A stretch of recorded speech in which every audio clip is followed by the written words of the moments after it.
Welcome to the Dark Mysteries podcast, where we tell dark and mysterious stories. If you like the dark and mysterious, hit that like and subscribe button to help support the channel.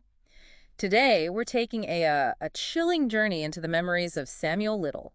Yeah, a man who confessed to, well, an almost unbelievable number of murders. 93. 93. It's staggering. And we're sifting through the fragmented, often disturbing details he offered about some unsolved cases. Right, primarily looking at California and Florida today, trying to, piece together some understanding of these really dark events. And what's so, I guess, compelling and unsettling about his confessions is this weird split, right? Exactly. Mm. His memory for certain details, like the look of a place or a victim's features, it was apparently almost photographic. But then his sense of time, distances, Yeah. that was often way off. Completely. So you get this vivid snapshot, but it's torn up and put back together wrong, almost, with bits missing. Yeah, exactly. Investigators have managed to corroborate, over 60 of his confessions? That's right. Often using DNA, or just finding really striking consistencies in the details he gave across different interviews, sometimes years apart. But that still leaves this haunting number of cases where his stories just haven't found a match yet. A chilling legacy of, unidentified victims. Absolutely. So let's try to piece together some of these stories he told, starting in Los Angeles, California. This would be around very early February 1987. Okay. Little had just gotten out of prison. Right. And he said he met a black woman near Central Avenue. And their paths somehow led them to a drug dealer's house. Yeah. And Little claimed the dealer actually kind of encouraged her to leave with him, which is bizarre. Very strange. From there, Little recounted walking with her down Figueroa towards Florence. Until they got to a vacant house. It was right beside a gas station on the corner. He even remembered a brick building next to the garage of this abandoned place. Yeah, on the garage itself. Yeah. His memory of it was incredibly specific. What did he say? He mentioned a hook on the door, a wooden door that rolled open, a driveway, a fence. Okay. And inside, he described seeing sawhorses, stacks of wood planks, cans of paint, and this ledge or shelf. Built about 5 feet off the ground, he said, using solid 2x4s. Wow. That's detailed. And the woman. He described her as a black female, maybe 23 or 24 years old. Said she had a big butt, dark-skinned. Estimated her height around 5 feet. Weight maybe 140 pounds. What about clothing? He remembered her wearing shorts, possibly a white blouse, and she had a big afro hairstyle. Okay. The grim details then. He stated he strangled her while she was on that ledge. Claimed they both fell onto a wider platform below it. And he continued strangling her there. Yeah, he said he sat on her back until she died, then left her fully clothed, face down on some kind of board or that elevated platform inside the garage. It gets even more unsettling. How so? Little claimed that about 2 weeks later, he saw yellow police tape around the garage. Huh. And then months after that, the whole structure was torn down. Now, we should point out, like you said about his memory, some details did shift when he retold this. Right, the inconsistency. Her height sometimes became 5'5", skin tone maybe brown, weight closer to 150 pounds.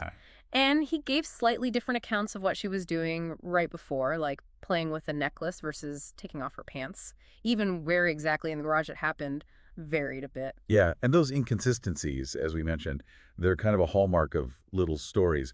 The sheer passage of time and the number of crimes, it probably blurred things. But the core details remained. Often, yes. The location near Figueroa in Florence, that specific garage description, the general description of the victim, those are the angers, the things that might connect to an actual unsolved case file from back then. Right. Okay. Staying in LA, maybe a bit later in 87, February, March, perhaps April. Another case. Yeah.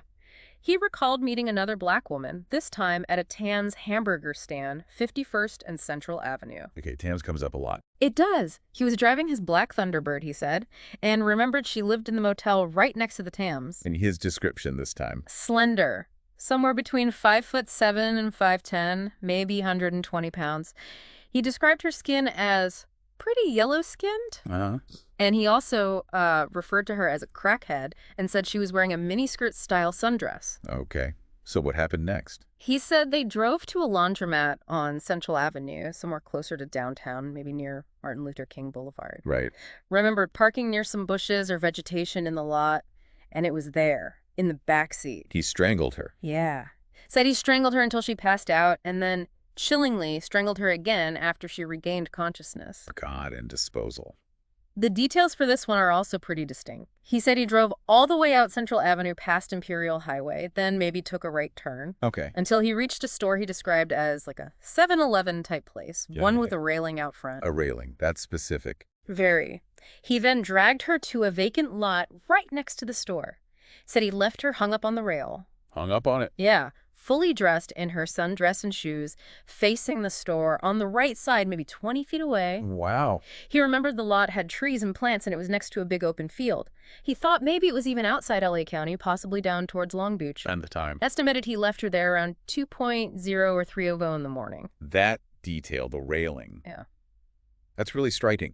If investigators were looking at unsolved cases from that time, a body found like that near a convenience store off Central, south of Imperial, that would stand out. Definitely. Okay, still in that same early 87 time frame, March or April maybe, he talked about meeting a black woman in Compton. Compton, okay. Description, about 5'5" to 5'6", around 120 pounds, and young, maybe 19, honey-colored skin, he said.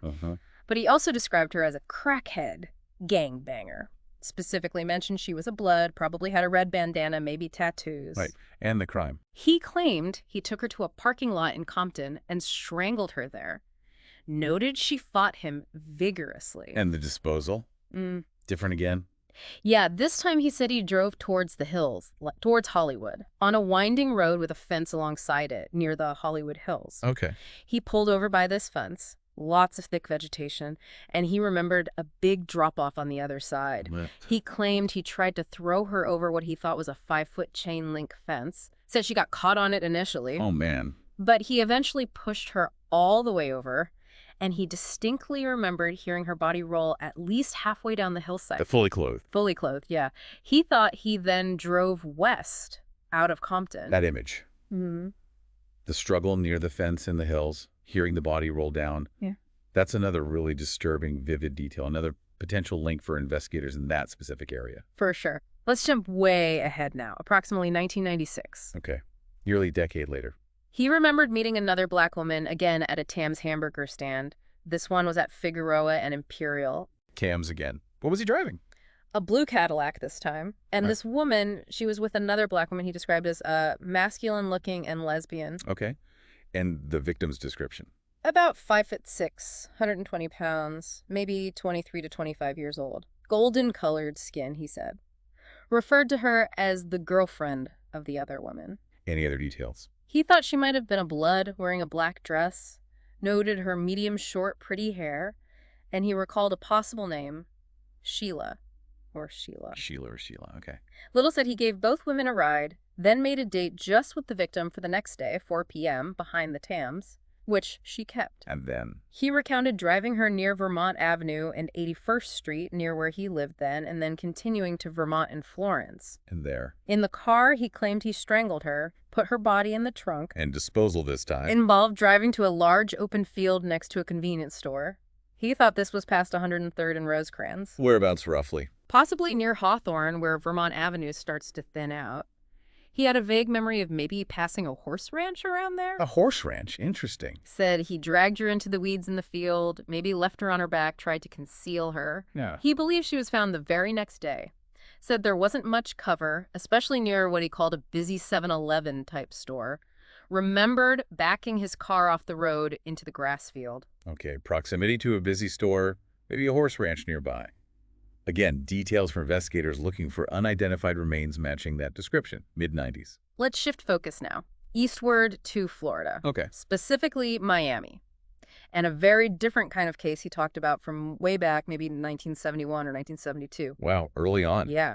He described meeting a black individual who presented as a woman.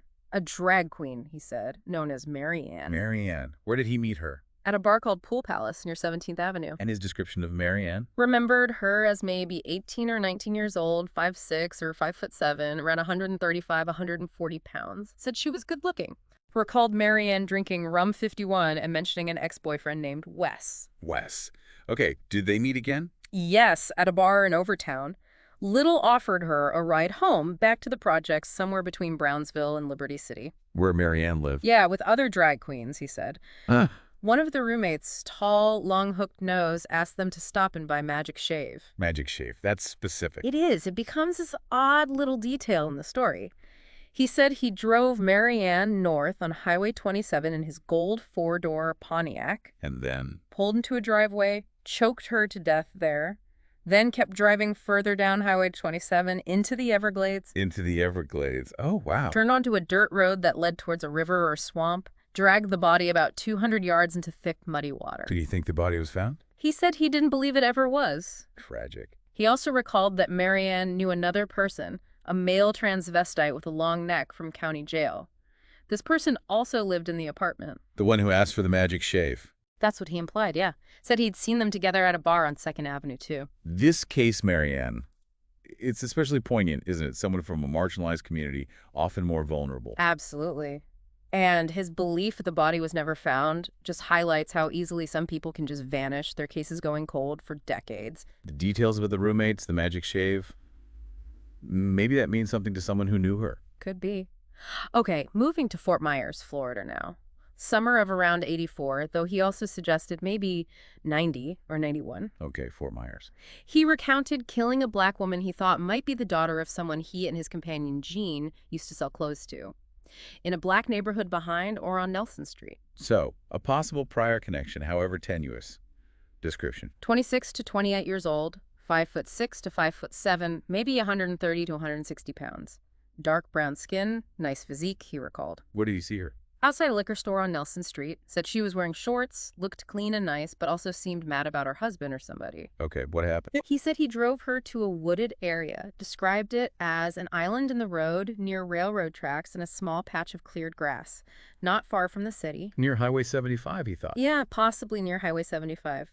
Claimed he strangled her there, left her in the short grass, woods nearby. Any other details about the location? He remembered a train going by. Said the engineer waved at them. Wave. Yeah. Wow. Oh. And other grim details. He confessed to anal sex before strangling her and included a really disturbing detail about maybe setting her pubic hair on fire. Jesus. The location near tracks, just outside Fort Myers, maybe near Highway 75. That's the key geographical marker for investigators there. Right, matching that to unsolved cases from the 80s or early 90s. Finally, let's look at one from the Tampa Bay or Clearwater area. Time frame fuzzy again. Maybe 77, 78, or possibly 83, 84. Okay, Tampa Bay area. Met a black woman in a bar there. He was driving a black Thunderbird again. Description. About 23 years old, 5'5", maybe 140, 160 pounds. He called her short and chubby, dark complexion, leather-colored. Remembered her first wearing sexy shorts, but then changing into a black skirt at her place, which was in a black neighborhood somewhere. Okay. Anything else stand out? Yeah, he recalled going to her home and about 5 younger siblings running out yelling, "Sam, Sam." They knew him. Or his name. Seems like it from his telling. He told her he was going to Lakeland, but instead drove to a beach. A beach? Yeah, got his car stuck in a barbed wire fence and sand. Mentioned some white boys drinking beer nearby helped him get unstuck. Quite a detour. Then what? Drove to a grassy, wooded area near railroad tracks again. Possibly outside Tampa, heading towards Plant City. How did he describe this spot? An island of grass, round with a curb, parked on a grassy lane, woods behind it, and again... Railroad tracks nearby. Yep, and waved at a passing train engineer again. It's recurring. It is.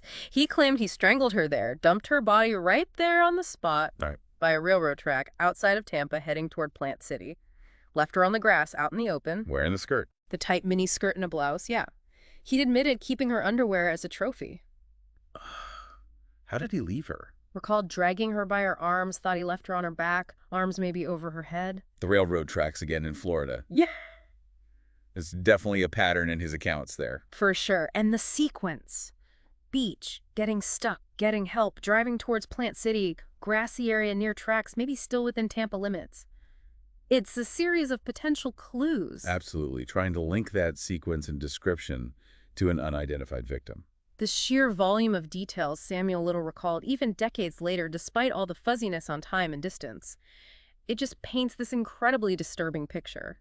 Chilling how vivid his memories were of these places, these women he confessed to killing. And the fact remains, so many are still unidentified. Their cases open, families just living with this awful uncertainty. Yeah, his confessions, with all their flaws, they still offer this potential path, however grim, towards maybe finding some long-hidden truths. So we ask you, our listeners, What are your theories? What details from these accounts really stand out to you? Does any of this information, a specific place, a description, clothing, some minor detail, does it spark anything? A memory, a connection to something you might have heard? The authorities are still seeking information to help close these cases, identify the remaining victims. If you have any information, you should contact the Texas Rangers or the FBI. Please do. We discuss new stories every Monday, so don't forget to hit that like and subscribe button. Leave a comment